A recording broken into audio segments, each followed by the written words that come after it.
Welcome, alumni and friends. Happy reunions to those of you who are here celebrating. Thank you for joining our program, What is Love? I'm Jo Supernaw. I'm the Director of Academic Engagement with Lifelong Learning in Alumni Engagement and Development.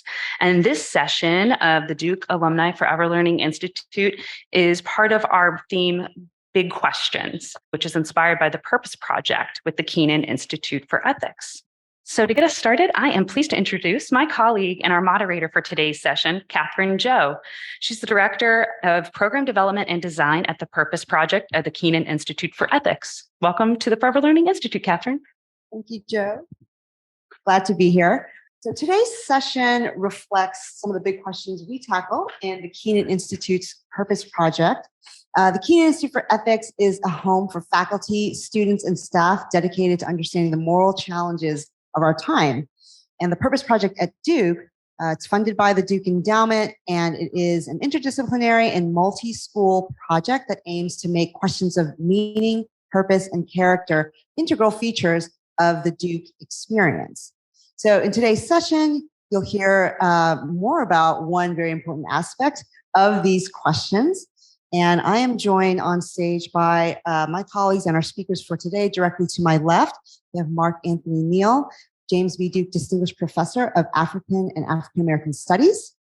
To his left, Omid Safi, a triple Duke alum and Professor of Asian and Middle Eastern Studies. And to his left, Vanessa Woods, a research scientist in evolutionary anthropology. And I don't remember the name of your friend. Oler. This is Oler. He will also be presenting today. Yes. We welcome all of our speakers. And to get us started, we'll have Omid speaking to give us your thoughts on what is love.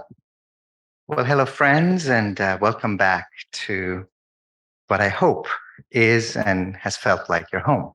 If you are of a certain generation, we won't say which generation, and you see a title called What is Love? I fully expect you in your head to be running, baby, don't hurt me. Because and if that works for you, that works. And if not, then, turn to the person next to you and ask them. So I get to teach a seminar at Duke that the students call the Love Course. It's flattering to be referred to that way. And here's what we start out with on the first day of class is if you pay attention to a lot of the movies, a lot of the songs out there, love seems to be ubiquitous. It's the subject, or at least the background, of a lot of the material in our pop culture. But the way that we talk about love, here's your second reference to pop culture. It's a little bit like we're talking about the Matrix movie, where you're looking for the one. This person has all the signs of being the one. Is he or she the one? I don't know. They could be, they act like the one, they move like the one, they talk like the one, but are they really the one? And if you think about how, when we talk about love, most of the time in our popular culture, the focus is on a romantic, physical, and if you can get it, and it's the holy month of Ramadan, so it's halal and kosher, sexual kind of a love. If you can get it and it's reciprocal and it's mutual, mazel tov. Congratulations. And at the same time, we got 8 billion people and a lot of non-humans, a lot of sentient beings on the planet. And if the model of love that we have is one that is so restricted so that it's focused on one person as the ideal embodiment of the one, true love. In my highly trained triple Duke Ph.D., also got married at Duke, also has had children born at Duke. I'm running out of Duke affiliations. They better bury me somewhere because that's about the only thing left. In my highly trained Duke education, that's what we call a dumbass model of love. Because what we're left with is 8 billion people, and unless your partner is a heck of a lot more open-minded than mine, one person and one person only can fulfill that role of being the one. In my tradition, in the Islamic tradition, we move in the other direction. If you can get the romantic, the physical, the sexual, and it is good and it's reciprocal, wonderful. But can we think about love as being expansive? Can we think about love as the love of the self, the love of parents, the love of children, the love of a neighbor, the one that we're struggling with right now, the love of a stranger, the love of human beings halfway around the world to whom you are absolutely not related racially, religiously, linguistically, in any way, the love of a puppy, the love of a cat, the love of trees, of rain, of sunshine, of air, of the soil. So in this love course, sometimes students expect to come in and read a lot of love poetry, and we do. And we do. But we also want to talk about what if love is actually a shorthand for God, for being, for creation, for existence. And the dominant metaphor that we get in our tradition is that love is nothing other than the outpouring of the divine into this realm. It is love that brings you here. It is love that sustains you here. And if you can just for a minute or two get over your own damn self, your mama lied, you're not that special. Or at least no more special than every other breathing soul on this planet. If you can get over yourself and merge into that cosmic current of love, it will carry you back home to your divine origin. So, got a few little pictures here to show you. Let's see if this thing works. Hey, it does work. What do you know? So, this is a tradition in Islam which has included illuminated sages. In another tradition, you might call them saintly beings, but these are mostly ordinary everyday folk, right? There's no official church or mosque hierarchy that needs to recognize them. And the most important female Muslim mystic that we have who speaks about love is this woman named Rabia, who famously ran through the middle of the street like a madwoman with a lit torch in one hand and a bucket of water or a vase in the other hand. And people are like, "What are you doing, Rabia?" And her answer was, "I'm going to find heaven and hell. And with this torch, I'm going to burn down heaven. And with this bucket of water, I'm going to quench the fires of hell so that people have no reason left to worship God other than God." Right? So that the path of love, it's not even about being saved or getting to heaven. It's about this love affair with God and through God. We got lots of wonderful stories, and a lot of what I get to do in my life is to go through medieval texts and translate some of these things. So we're told that one day she's walking past the door of a church, mosque, temple. It's not clear in the passage. And there's a preacher sitting on there, and he's essentially paraphrasing the line that a lot of you have heard from the Gospels, just like now. Knock and it shall be opened unto you. Ask and it shall be granted to you. And she just pokes her head in and she says, "What'd you say?" And the preacher, the male preacher in his official robe and the funny hat, is quite annoyed that this woman has interrupted his majestic sermon. And so he says, "Woman, I said, knock, and it shall be opened unto you." And she says, "My friend, from where I am, the door has never been closed. This is also a cumulative tradition, a one in which people, teachers, poets, singers, musicians keep taking what has come down to them and they try to honor it by doing it one better. Tradition is not just perfectly preserving it like it's a museum item. It's a living tradition. So the great Rumi, whom you might have heard of as the most famous mystic poet of Islam, at one point he says, "My friend, you have spent your whole life knocking and knocking and knocking at God's door. Friend, you're knocking from the inside." Right? You're already within God. You're already inside of the divine presence. So this is the image that I chose to put on the cover of this book of mine, Radical Love, which is a meditation on this love tradition. Almost all the famous poets and mystics of our tradition come from this particular path. And imagine my extraordinary delight when I started studying other traditions. And I found out that sometimes verbatim, the teachings look quite similar. Right? The higher up the mountain you go, the grander your vista.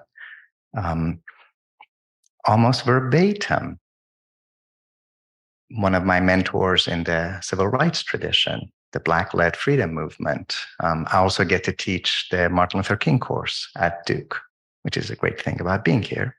The late Uncle Vincent Harding. He used to always say that, when love comes into public, we call it justice.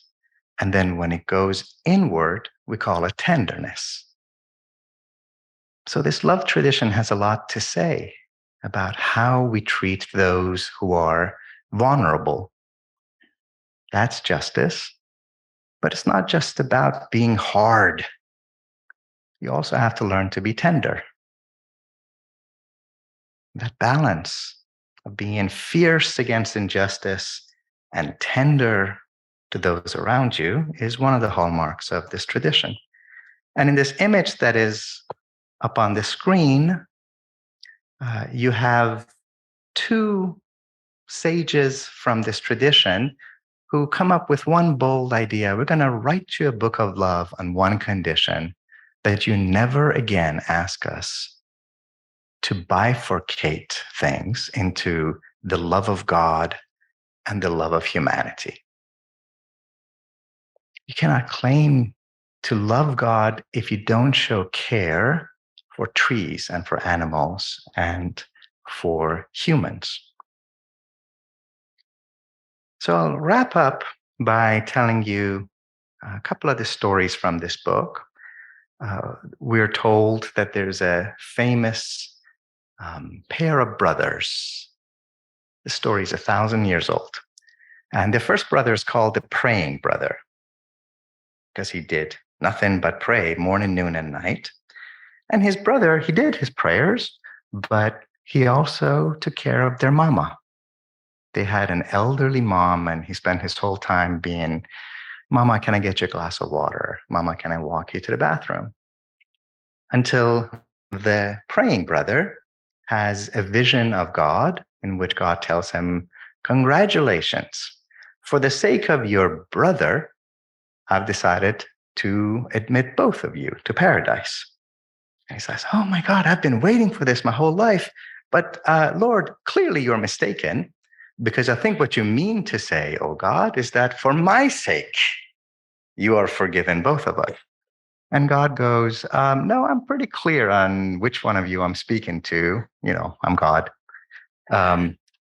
And he says, "You see, all those prayers that you did for me, I have no need of. But your mama needs you." And that mic drop line is the end of the story. That if you want to get to God, if you want to be on the path of love, you got to start looking around and ask the question, who needs you? Whom can you love? Whom can you serve. In the last 30 seconds I've got, I'm going to show you one last image. I went to California, to the holiest place in California I know, Muir Woods.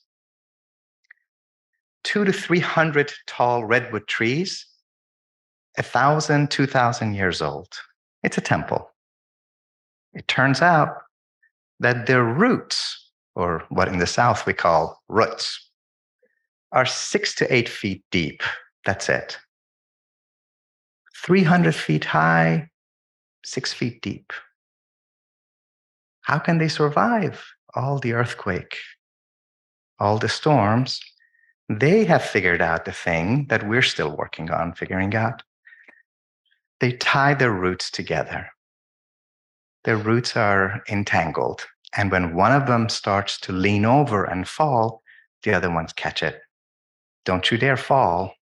And if you fall, we all fall with you. That's what love and community looks like. To be a series of entangled, intertwined trees. And that's why these trees are also our teachers. Thank you for coming back home. My father and I spent 42 years together on the earth together. He was born in 1965. He passed away in 2008. I was 42 years old.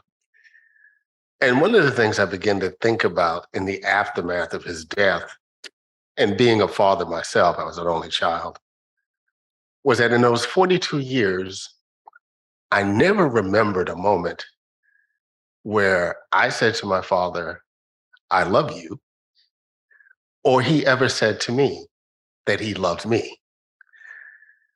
Now, that doesn't mean that growing up as I did, that I didn't know that my father loved me. I always implicitly understood that I had a father's love, that he cared for me, that I was an important part of his life. But those words, I love you, were not something that was ever exchanged between us.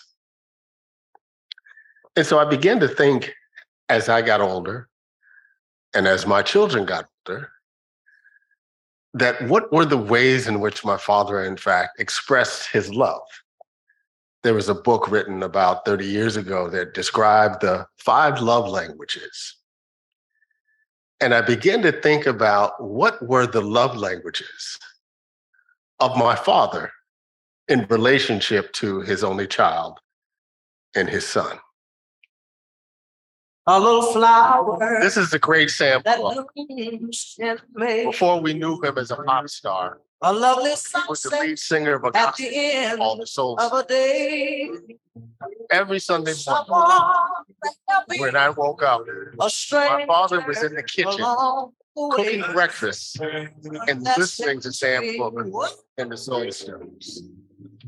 My father worked 6 days a week. He was a short order cook. A touchy He friend. worked 10-hour days. It makes The only day he was ever home were those Sundays.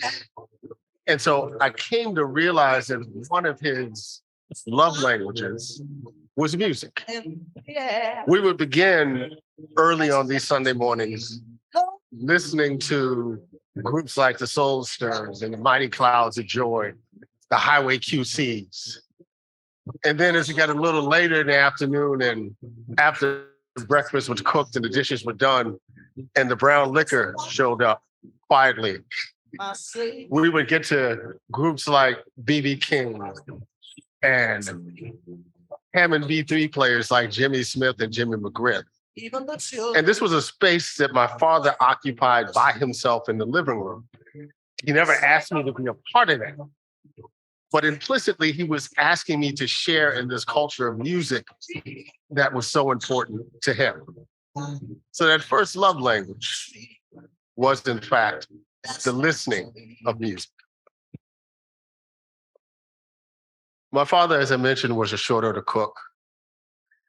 He traveled from our apartment in the South Bronx to Crown Heights every day, bus and a train, to work when I was growing up at a place called the Robert Paul Drug Store in Crown Heights, Brooklyn on Notion Avenue. Very, very different Crown Heights in the 1960s and the early 1970s than the Crown Heights that we see now. And while he's there making food for others, my father's love language wasn't food, but it was the cooking of food. So that when I was 8 years old, he handed me a spatula. And on that first day, it was, this is how you make a hard fried egg. Right? And hard fried eggs is still my favorite, decades later. And then, of course, we segued the next weekend to the pancake. And then finally, at 9, 10 years old, I was a veteran of the fried bologna sandwich. And while on the one hand, this doesn't seem like this is a love language, but what my father was doing in those moments was to equip his son with the skills to always be able to take care of himself, to always be able to know how to make a meal for himself so that he would not have to rely on anybody else for that. So it's a Sunday mornings, we're listening to gospel music, and we did so in this building here, 1231 Fulton Avenue in the Bronx. And if it was the summertime, instead of him just listening to his blues music and jazz music and drinking his brown liquor, we sat in front of our television to watch men like these. This photo, which was taken in 1973 at Shea Stadium in New York, that is Willie Mays on the left, the great Hank Aaron on the right. Baseball was my father's other love language. I can remember being 6 years old in 1971, and I had no idea what baseball was, but my mother and father had made a wager. She had been born and raised in Baltimore. In fact, my grandmother at one time worked as a domestic for the Baltimore Orioles second baseman and later New York Met manager Davy Johnson. My father was a fan of the Pittsburgh Pirates, and if you know anything about baseball in the 1970s, the Pittsburgh Pirates were the blackest baseball team ever. They were, in fact, the first Major League Baseball team to have 9 men of color start a baseball game during that same year in 1971. And of course, their big sluggers, the late Willie Stargell and the great Roberto Clemente, were on that 1971 team. And I remember my mother and my father waging back and forth. He was for the Pirates, she was for the Orioles, and of course, the Pirates won that World Series. And had no idea what any of this was about. But then in May of 1972, Willie Mays, the great Say Hey Kid, was traded from the San Francisco Giants to the New York Mets. Willie Mays was my father's favorite baseball player. He was a decidedly National League guy, right? We lived in the Bronx. Yankee Stadium was like literally 15 minutes away. He was not a Yankee fan, right? He was he was clear about it. And when Willie Mays got traded to the New York Mets, Willie Mays became my favorite baseball player, and the New York Mets became my favorite baseball team. And if any of you are New York Met fans out there, I'm sure you feel me on what it means to make that claim. But this photo is so significant to me because in the summer of 1973, in the year that Henry Aaron was chasing down Babe Ruth, my father took me to see the Atlanta Braves play the New York Mets. Sunday afternoon, the Braves won 4-2. Hank Aaron hit 2 home runs. And that's one of the cherished things that stays with me in terms of thinking about love languages. When I became a father, I had this great idea that I would be able to stay at home with my kids, my daughter, because I was a professor and I had a flexible schedule. But one of the things I most remember about that first day that I did that was that I played Marvin and Tammy, for my daughter, right? And sang it quietly to her, right? Because I wanted music to be one of her understanding music as one of my love languages towards her. Sports became the other part, and this is a picture taken in 2014. That is my now 40-year-old baseball glove and her brand new softball. This is my youngest daughter. So softball became one of our love languages, as it was for my oldest daughter, who was a competitive swimmer, right? And the time that I could spend with her at swim meets became part of that love language. And then finally, since 1998, when my oldest daughter was born, I began to make a cassette tape that I called The World of Girls. And because of streaming, it is now a living playlist of 173 songs that I continue to add to as I have the experience of being a father with my daughters. And my oldest daughter is about to have our first grandchild, and I was able to play this playlist at the baby shower a month ago. Thank you very much. And now I'd like to present my colleague, Vanessa Woods and Polar. Thank you. I'm just texting in that name of the playlist because I'm going to Spotify it later. Thank you so much. I can't get to the podium because I'm not sure Polar's going to make it. He's had a big day today. But so I'm Vanessa from the Duke Puppy Kindergarten, and this is Polar, and he is in training to be a service dog. He's doing really well on everything. But I guess everyone here in this room is going to go through a period where you lose your independence. Having just been through the pandemic, I think you know illness is one of the things that can happen to us where we can't get out of bed for a few days and we need someone to help us, like bring us food or maybe go to the grocery store for us. Or maybe you get injured and you need someone to help you have a shower or go to the bathroom. And while all these tasks are not very high in rankings of excitement, they are really important to your dignity. And you understand that once you lose them for a period of time. But for some people, the period of time in which they lose their independence is not temporary. It's for the rest of their lives. And so they need someone always. And that is who Polar is going to be. He is from Canine Companions, which is the largest service dog organization in the US. And they have 700 puppies every year, of which Polar is one. But the thing is with service dogs is that it takes 2 years, costs $50,000. I know you're looking like $50,000 right here, asleep.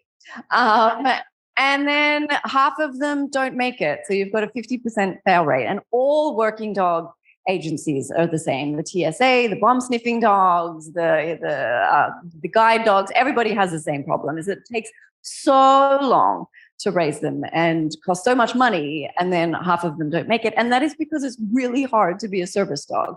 Polar is not allowed to bark. He definitely can't bite. He has to be super friendly.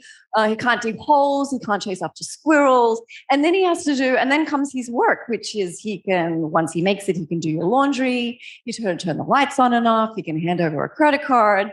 So these are all the things he can do, but that's not one of the most important thing that he is. So we have puppies on campus because we have this condition of the program that we're in is that we are trying to help graduate more service dogs like Polar. There are millions of people in America who have, a condition where they could use someone to help them regain their independence.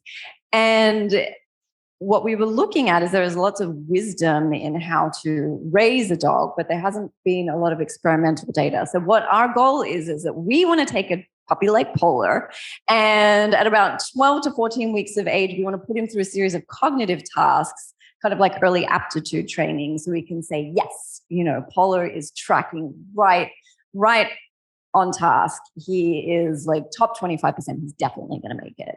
Or at 12 to 14 weeks old, we're like, Polar, you're going to be a really great pet.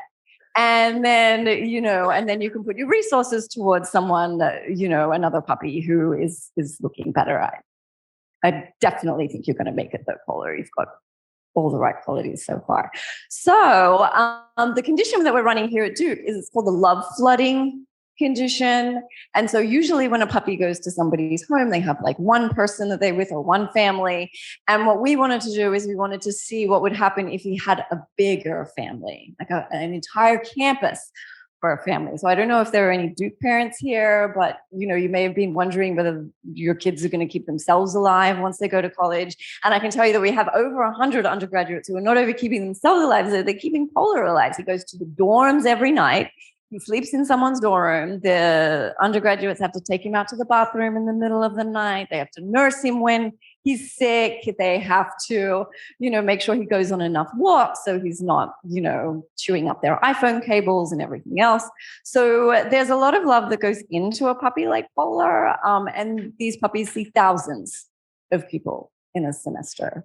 And what we know with young children is that the more people they see when they're young, the more diverse the kind of people they see when they're young, is that the more tolerant they are when they get older and the better they are at solving problems. So in our cognitive model, when we were looking at different kinds of intelligence, we also have this love flooding condition to see what would happen if you just love a puppy so much that their every waking moment is just full of clouds of emojis. You can just tell where these puppies are on campus just by the phones going off. These are being crazy. That, we wanted to see if this would make a difference in their success as a service dog. So we brought puppies on campus to see the effect that we would have on them. What we were not prepared for was the effect that they would have on us and the rest of the community here. I am a dog person, and even I am surprised. Like every time we take the puppies out on campus, somebody cries. And I don't know what it is. It's been described as kind of like having a rainbow on the end of your leash. And it really is. And when the pandemic shut down, we actually had the puppy kindergarten at our house.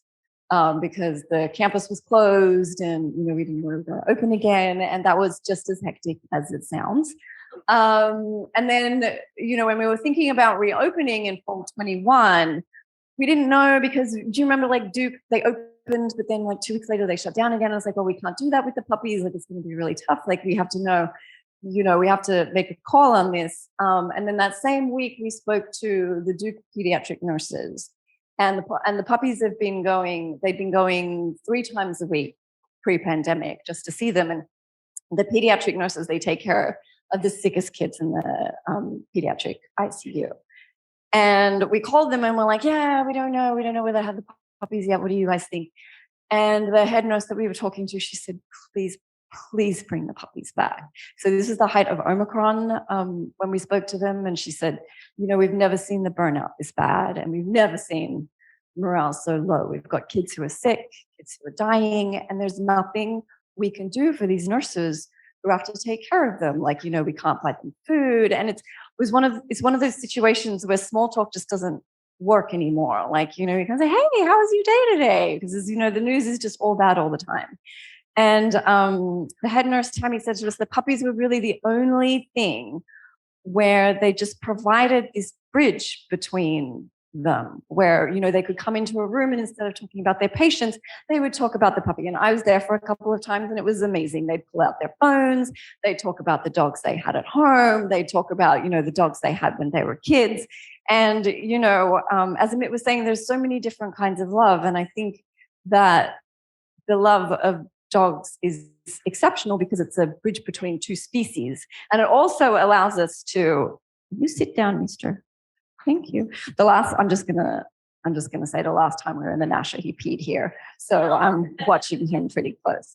Anyway, so she's like, please bring the puppies back. And, and I think that really kind of embodies what they are, because eventually I think you can have technology that will turn the lights on and off, that will get you to the bathroom, that will do all those kind of things. But as of now, there isn't, but I'm sure in the future there will be a robot. But one of our graduates was called Aries, and he went to help a little girl in Charlotte when he graduated. And she had cerebral malaria when she was young. And so she was severely autistic, and then she was also disabled. And so, Aries did all the usual tasks for her. He also learned to carry her backpack down the stairs because that was always difficult for her every day getting to school.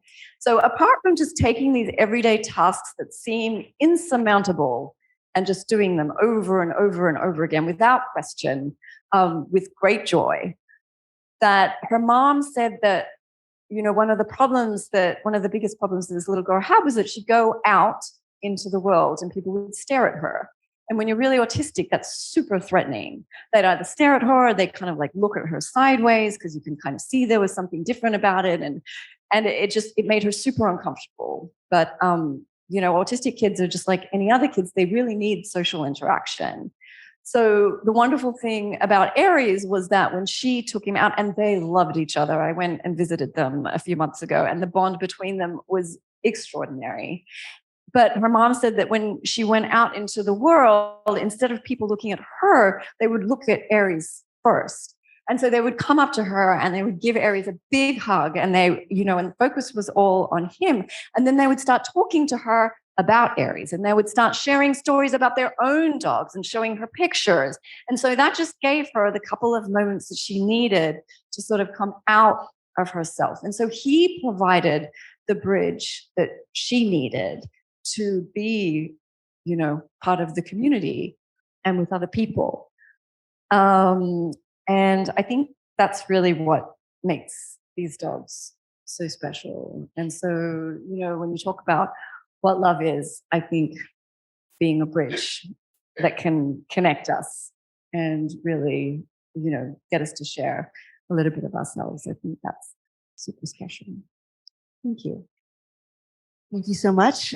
So we are going to move into the Q&A portion of the program. Now, I do have some questions of my own, but I actually, there's actually not a lot of time for questions. Overall, I think that there's probably a lot that could be asked. So I thought I would just maybe ask the audience if anybody is sort of raring to kick us off with questions.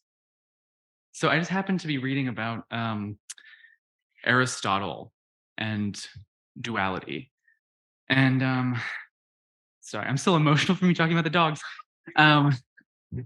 I was reading an opinion that Aristotle's dual thinking has had long-lasting and deep effects in separating people and separating people from other life. You talked about other sentient beings. You talked about intergenerational love. You talked about interspecies love.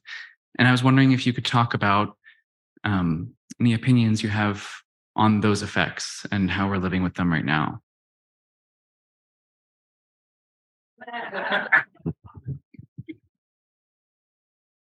Thank you for that wonderful, beautiful question. As you heard, in terms of friends that allow us to feel connected across generations, across species. And the great Rumi has a wonderful short line that there are worse ways of spending a whole life than just meditating on this and living into this. And he says, there's a bridge between you and everything.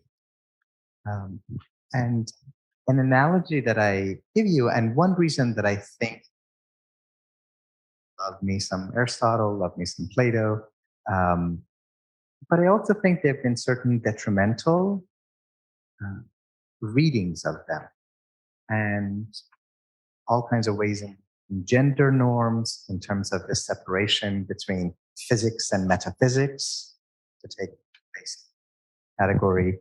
There have been harmful consequences of it. And then we have remedies. And the remedies sometimes come to us by sitting around the seminar table. Sometimes they come to us by petting a dog. And sometimes it might come from sitting at the feet of a grandparent who's rambling stories we think we've already heard, but they have an alchemical effect on us somehow.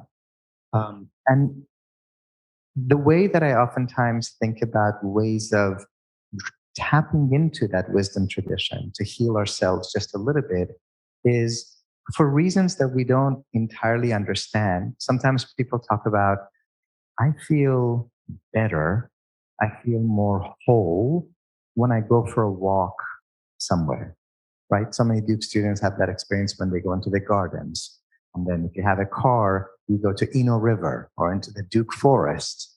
And you're like, yeah, I feel like I breathe easier and I'm not taking those shallow breaths. I'm really breathing the whole of me. For some other people, it might be when you're near a mountain, or I'm a Florida boy, amongst other things. So when you're at the beach or when you have your feet in a brook, there's something about when you're with nature, and people sometimes talk about it as it's when you go into nature. And the truth of the matter is that you yourself are nature. And the nature in you delights in the nature out there. You feel a sense of connection. In isolation, there's misery. In relationship and union, there's joy.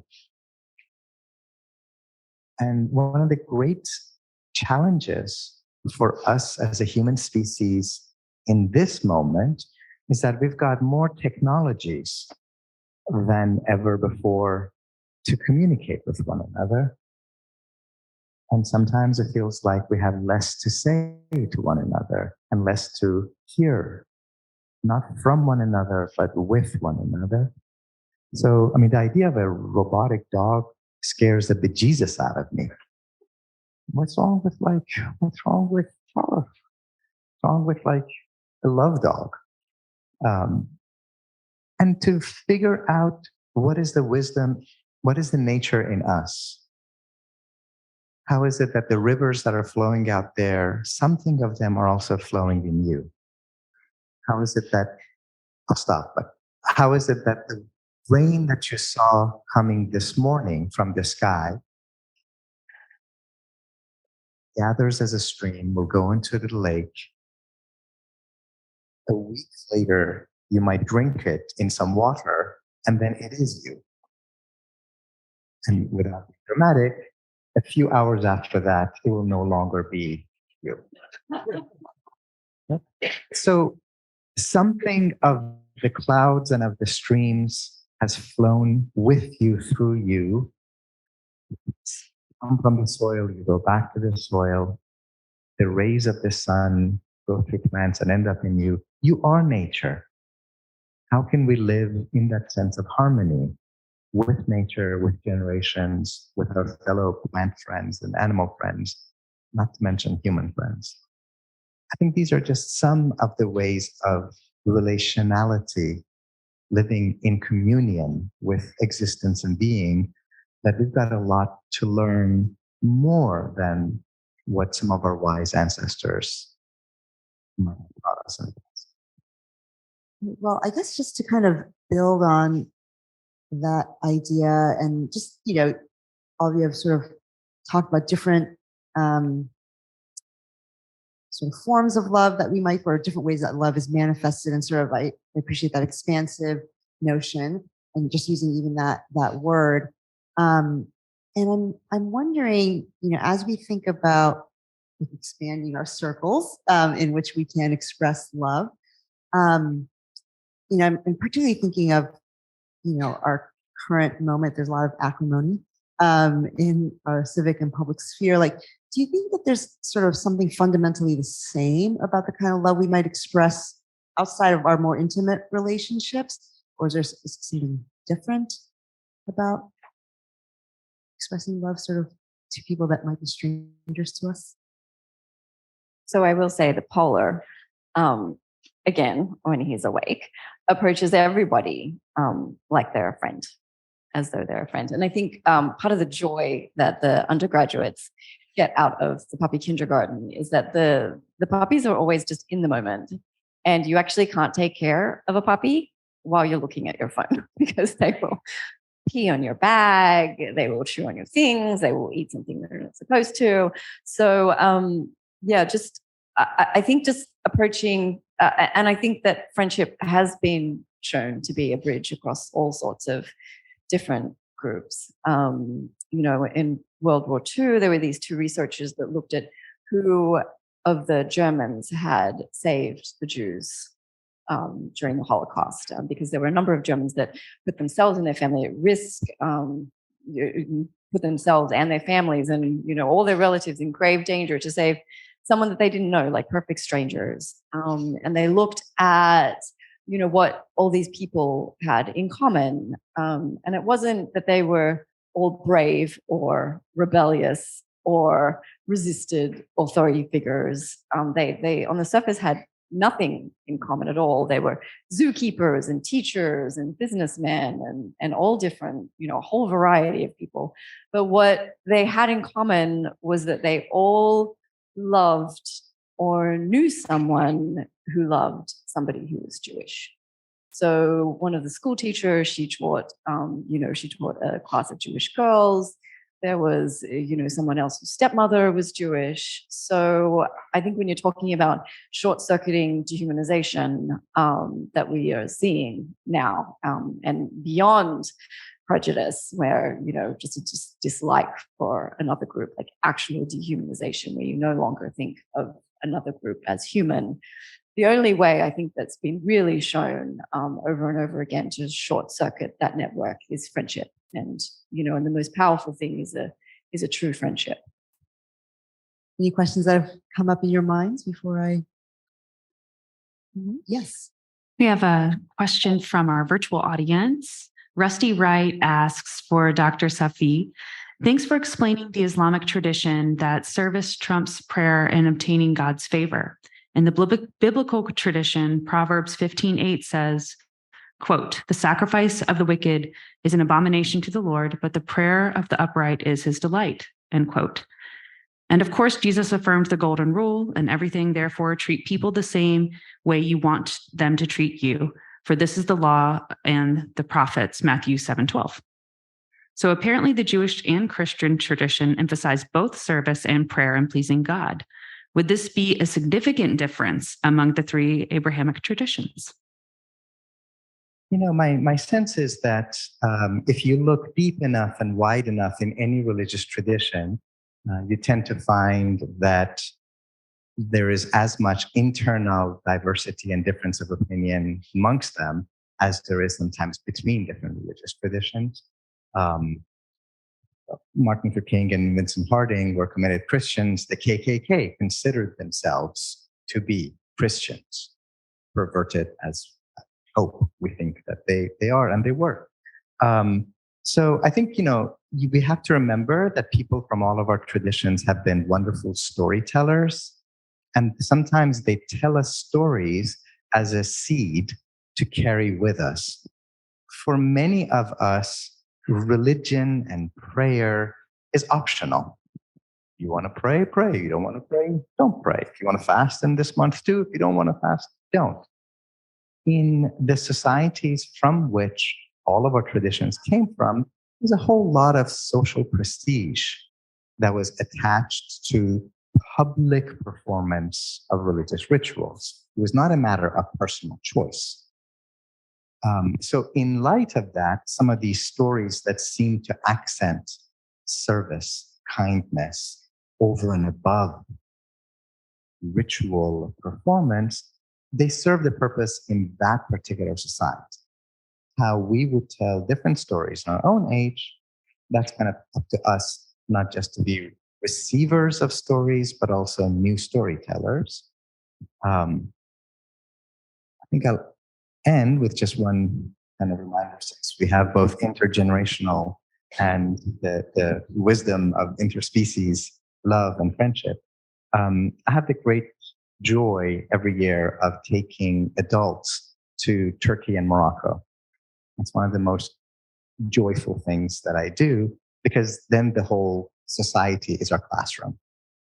And in Turkey, we go to a certain shrine of a medieval saint who has millions of followers all over the world. And people want to know, how did this guy get to be who he became? What was the secret? And when you look into all the medieval stories, the secret is about a puppy. Is that his intergenerational friend, his mentor, his teacher, his guide, his guru, his sheikh,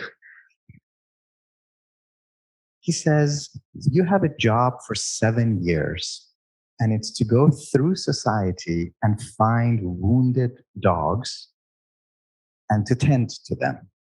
In that medieval society, dogs were not puppies. Dogs were not cute. Dogs were not pets. Dogs were scavengers. Dogs were kind of like what you would think of as hyenas. Dogs were dangerous. They were in packs of wild animals.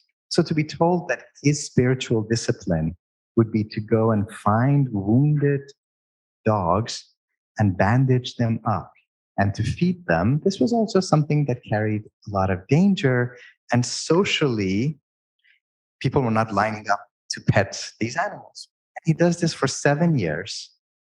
And on the 7th year, he says, I found the dog. He was badly wounded. I took the thorns out of his paws. I bandaged him up. I fed him. He befriended me and he rolled on his back in that cute little submission pose. And as I was rubbing his belly, he started howling. And I, out of respect to our friend, I will not do what I would do in my classes, which is like to have everyone join in their most dogly canine howl. And as the dog is howling, he hears that as a prayer. And so he lifts up his hands and he says, Amen, Amen, Amen, Amen. He says, the moment in which I said Amen to the howling of a dog, that was the moment in which I experienced myself as being one with everything. And every quality of God became revealed to me at once. And that has never left me.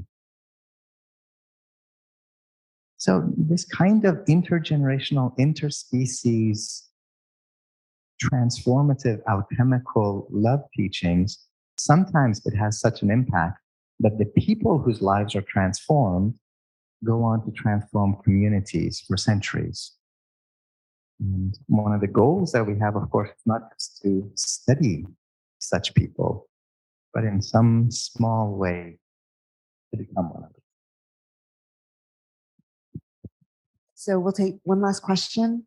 Thank you so much. We've spent the last hour discussing love, and it's been very insightful. I appreciate that. Have any of you done any work on the evolution of love? How did love begin?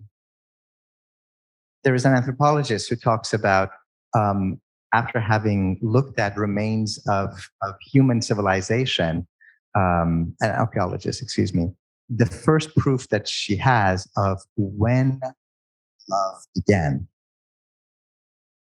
And the proof was when she found the human skeleton of an adult being with a broken leg who had continued to live. And for her, that meant that the minute that her leg was so broken that she could no longer walk, she could no longer hunt, she could no longer escape from animals, somebody carried her. Somebody protected her. Somebody gathered food for her. And she lived. If you're sitting here, you're alive because somebody loved you. About to be a grandpa. About to be a baba for the 5th time. You have to change baby's shit. And the first few weeks, God, cosmos, nature plays a trick on you. It doesn't stink. And no one told me the first time. I was like, they're always going to poop gold and it's going to be great. And then just when you get attached, it turns. It's like biological chemical weapons. I'm like, yeah, we got him in my house right here. Muslim guy with biological weapons in his house. It's my daughter's poop. And it sticks to them. It takes 5 wipes to get it off. And in that moment, you have to make a decision, right? Does love overcome poop? The students have this debate with the puppies almost every day. Almost every time. Almost every day. Right? It's real. Shit is real.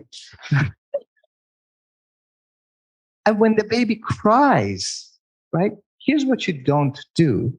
You don't make an Aristotelian cost and benefit analysis chart to decide if you're going to get out of bed or not. I mean, this child just ate 3 hours ago. How often do these things need to be fed? What about me? Who's looking out for my needs, right? In that moment, you leap out of bed, you go grab your child, whether it is breast or whether it's formula or whatever, and you love and you serve.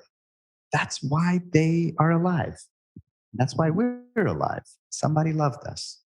I think one of the things that I love about the work that Mark does, about the work with the puppies, is that it's about making the love that is usually private and hidden, making it public.